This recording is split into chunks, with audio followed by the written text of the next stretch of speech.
Faro, a beautiful historical and nature-rich city, is perfect for a short holiday. With inexpensive flight from the UK, there is no reason not to visit this spectacular city. Join me as I discover the picturesque old town, the cobbled streets and squares, and the mesmerizing Ria Formosa Nature Park during my first backpacking adventure to Portugal.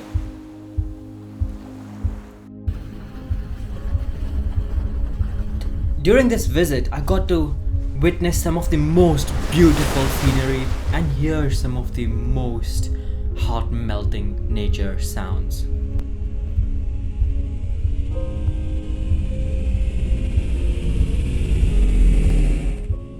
My journey began at East Midlands Airport for a 2-hour and 50 minutes flight. I slept through the entire flight and it felt so short. So I arrived fresh in this beautiful new city, excited to discover. So I finally landed in Faro, my first solo trip, and it's going to be very interesting. It is sunny and warm, about 26 degrees here. The warmest I've seen, in a few weeks actually. Well, India was quite warm too, but this is a very nice place to see. So let's go explore the city.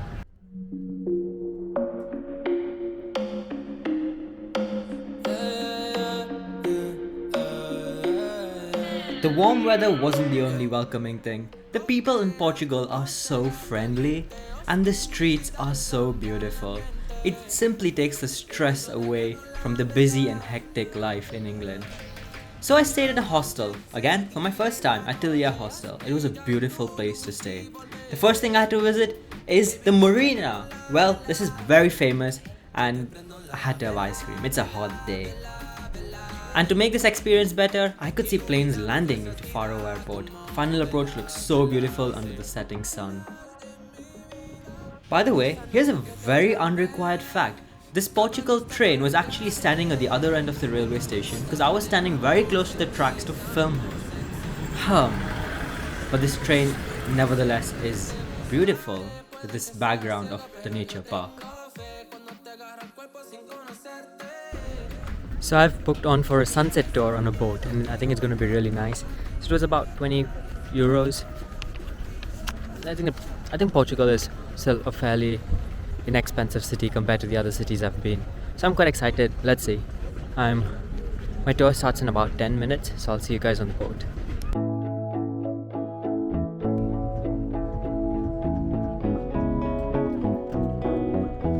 I got to see Ria Formosa Lagoon during this tour, and it was my first time seeing a nature park in the middle of a lagoon. And this is a nature park that completely vanishes when there's a high tide. How mysterious and cool is that? The nature reserve starts just as we exit the Marina, and there's this really old railway track that was constructed years ago. And well, when there's a high tide, the water actually touches these tracks, completely submerging this exit, and boats have to be lifted by a crane to leave the marina. I'm not sure if you noticed, but along the entire coastline, it's actually walled. That's because this entire city can actually submerge when there's a high tide, because the elevation goes up to 3 meters. During this boat ride, I got to witness something I've never seen before. These are crabs that have really big claws. Well, the Fiddler Crabs, as they're called, have very big claws on their right hand, and these claws are actually signs of male dominance. I got to learn more about it the next day. Can you guess what everyone's pointing and looking at? Well, this is a very cool bird that I spotted. It just dives into the water to catch fish. If you know what the name of this species is, do let me know in the comments below.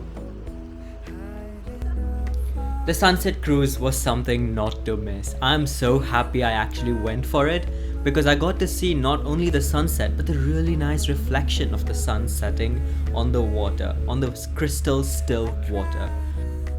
Soon after, we entered a mooring area where there were houseboats, these sailboats, where people actually lived in them. And we came to the departure area of the airport and we could see planes taking off right above us. And here's another glimpse of the Portuguese train just zipping past. You notice that there's wall across the city's coast. Well, as a famous Arabian geographer Edikri put it, the town is built near the ocean and its walls are washed by the ocean at high tide. It is a town of a reasonable size and nice outlook. It has a main mosque, a secondary mosque, and an orchard. This was back in the 8th century. Well, we cruised back into the marina, and now that the sun set, you get to see the amazing lights that were turned on in the city. And I went to explore the city at night, which was a whole nother experience of its own. Well, the boat tour was just spectacular, especially since it was a sunset tour. And it was a guided tour in English, so I got to learn quite a bit about Faro and why it is famous in Portugal, especially the wetland reserves too. And I got to see a lot of migratory birds. Now I'm looking for a place for dinner, and I'm just walking through the narrow streets of Portugal. And yeah, have a look around.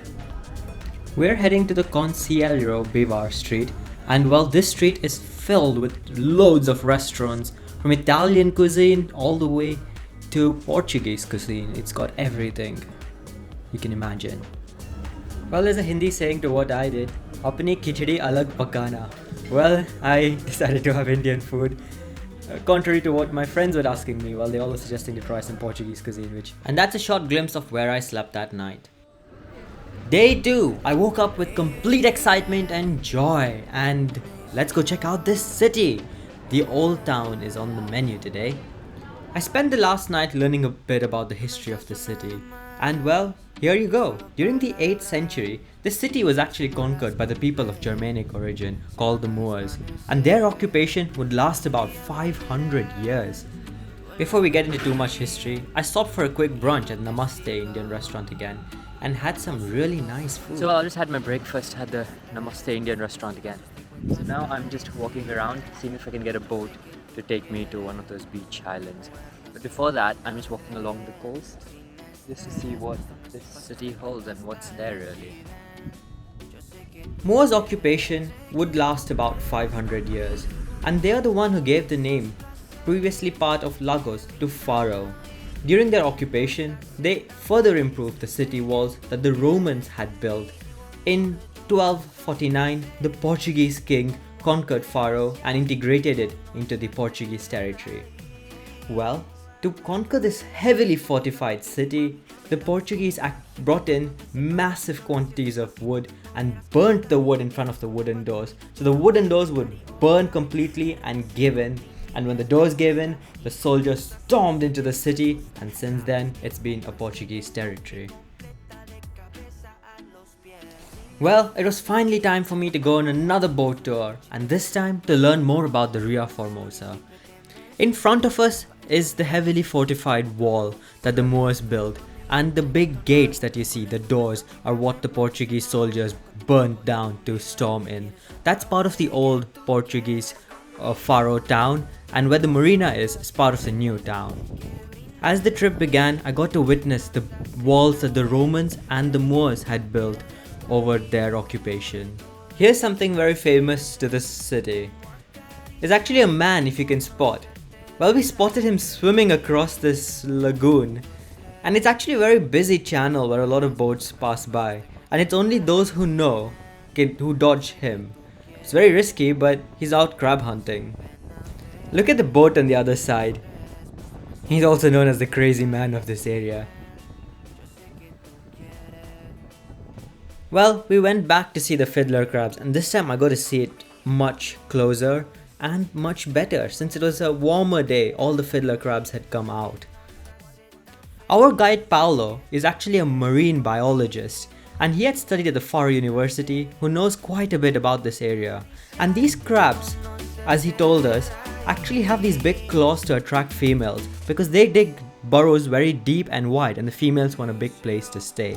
And well, the male crabs actually fight for real estate on the land, and the bigger crab tends to win, and they cut off the claws of the other male crabs, and then they tend to look like a female for a long time, and it takes over a year for them to grow their claw back.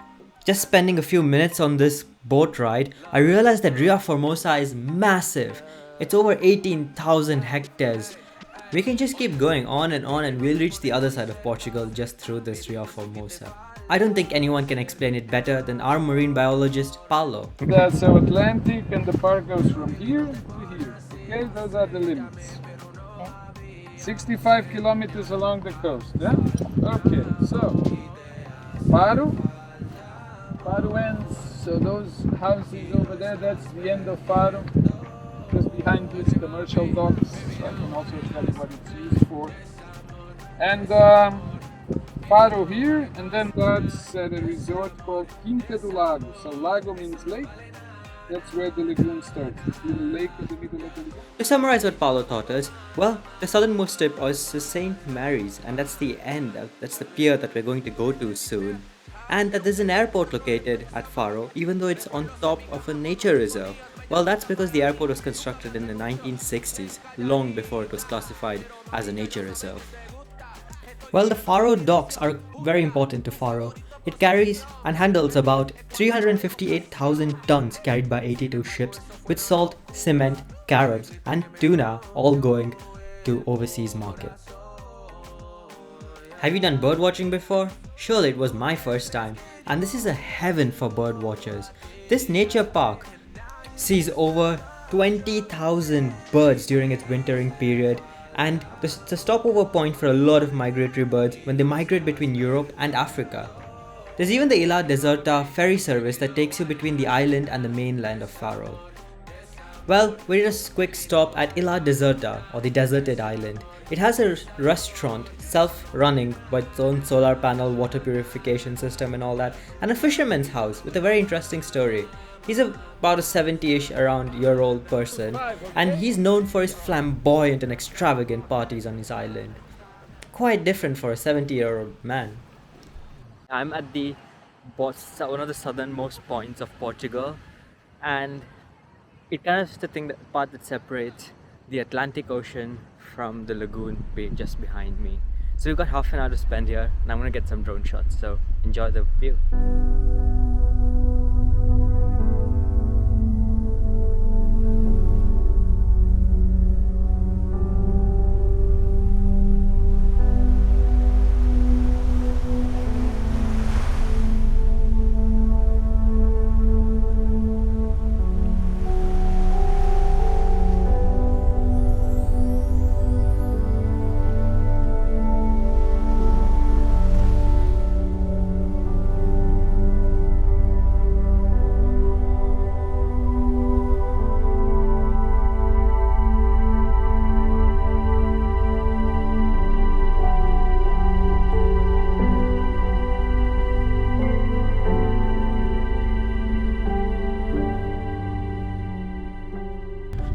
So that's how a little glimpse of the Atlantic Ocean up from the sky. That's the closest I could take it. Well, I'm just walking along a boardwalk back towards our boaters on the other side of the island. I have 1 minute to make it. I'm pretty sure I'm not gonna make it. They're gonna have to wait for me. But I'm rushing back. Beautiful island, beautiful place. Next, we're gonna go check out the lighthouse on the other side. And apparently there are actually vacation homes over there. So they're nice places to stay basically over the summer. They're locked throughout the winter, and sometime around July they're all opened for visitors to come and see.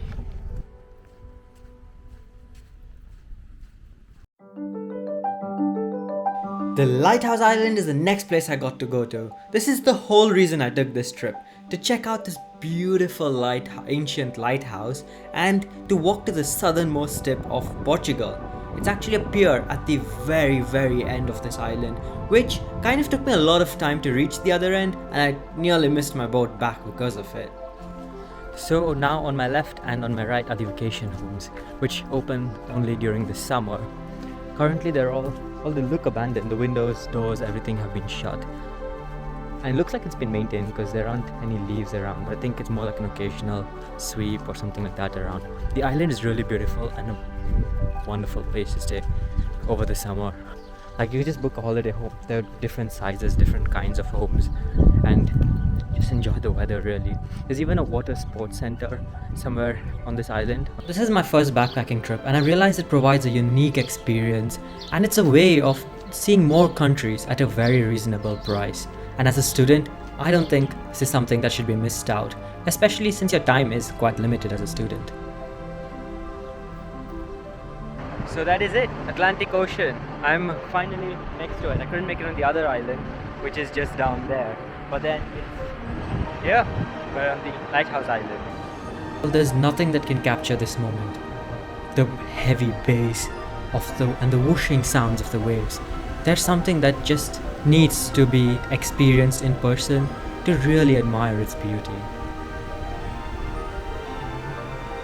Things start to get surreal beyond this point as I walk down the Faro de Barranco. Well, this is the pier that takes me to the southernmost tip of Portugal. Well, I'm heading to the southernmost tip of Portugal. And it's quite a long walk actually. But it's beautiful and the waves are just crashing against this place. The causeway, bridge, whatever you call it. And it's honestly a spectacular view. And from here, I can see the entire beach behind me. I'm not sure how much you can see, but I'll put in on the B-roll. And it looks stunning. Yeah.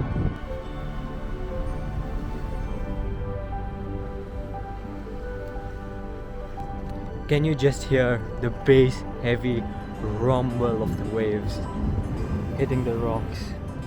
Wow. Just beautiful.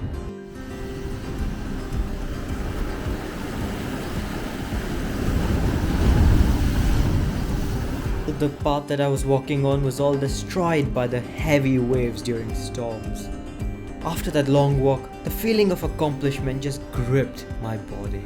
I'm not gonna lie, you need to be brave to walk through, especially with those rough waves. Well, there you go. We've made it to the southernmost tip.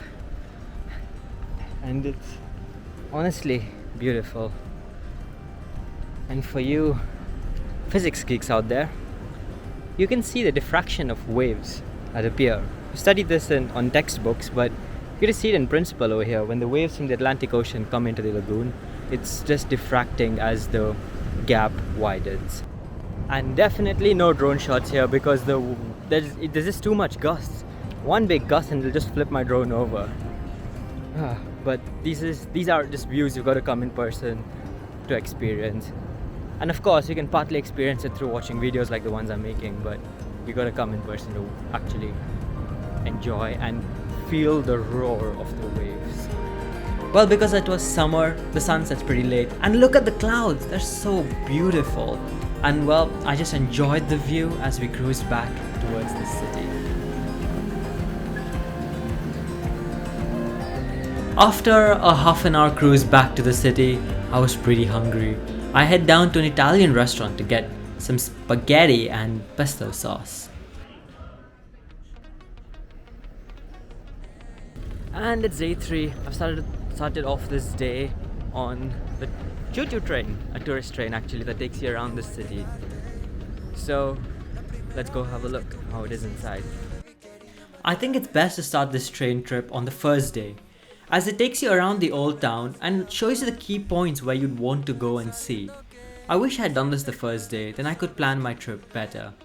Well, we started going through the gates that were destroyed during the Portuguese takeover of this Moorish kingdom. Just look at the old streets. They're very narrow, designed for horse carts and for people to walk. Well, we soon reached our first point of interest. The Igreja de Santa Maria is a Roman Catholic cathedral. It was consecrated in the name of Blessed Virgin Mary in the late 13th century by the Archbishop of Braga, and his statue is right opposite. And if you look closely enough along the walls of this cathedral, you can see the damage done by World War II. We then head to Fado no Museo, which is basically something like a theatre in Faro, where there are a lot of musicals and shows that happen. All the damage that you see along the walls are all part of the history of the city when it was damaged during the wars. We then exited the old town through a break in the wall that you can see over here towards the coastline. And here you can see the tracks that we saw earlier of the Portuguese trains that were constructed in the late 19th century and early 20th century. And I got to see Ria Formosa again, the beautiful islands And if you look closely enough, they look a lot smaller today. The tide is much higher than the first 2 days I visited. Well, this ride was very shaky. I don't think the suspensions of the trains were very soft. But it was actually a guided tour, and you couldn't really hear the guide on the speaker very well because of the noise. And here's the residential area of Faro City. They take you through to show you everything. This is one of the most spookiest churches that I've ever heard of, the Igreja do Carmo. Well, it's an 18th century Catholic church known for its small chapel built out of the bones and skulls of the monks. Well, I'd read about this online and I really wanted to visit it. The only thing was time constrained. I think Faro should be about a day or two's visit. There isn't that much to do, but if you really want to learn about the history of Portugal, it's just a very beautiful city to come by and visit. More than that, if you're here just to relax and de-stress, this is a beautiful, slow-moving town to just take a step back, re-energize, and get back to work in your hustling and bustling city. The train ride was fun, but there was also a market that had been set up by the time I got out of the train. There were a lot of independent sellers in this market, selling a lot of arts and handicrafts. It was a beautiful market. And here's one last glimpse at the entrance of the Moors' fortified kingdom. The Faro Airport is a very beautiful airport, especially since Faro isn't such a big city. And the flight, I was excited to board the Ryanair flight again. Did you know that Ryanair planes actually have their own ladder that comes out of the plane to speed up the boarding process? I found that very cool. And takeoff! I filmed the entire takeoff this time and I'm excited to show this to all of you. Enjoy the takeoff, guys! Let's stay in touch. Follow me on my social media accounts at Mr. Rakshith on Instagram for the latest updates on where I'm traveling and what I'm up to.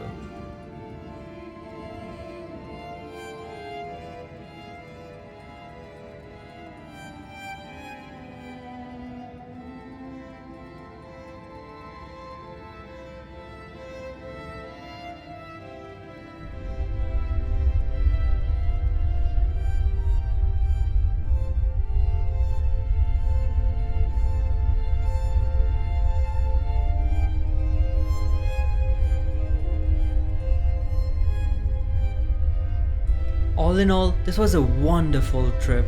I genuinely enjoyed this break at Faro. The entire trip didn't cost me much. I used an app called Lucky Trip and I got this entire trip for £78 excluding meals and the boat trips that I did and the train ride too. Please subscribe, like this video and let me know your thoughts in the comment section below. See you all in the next video. Take care.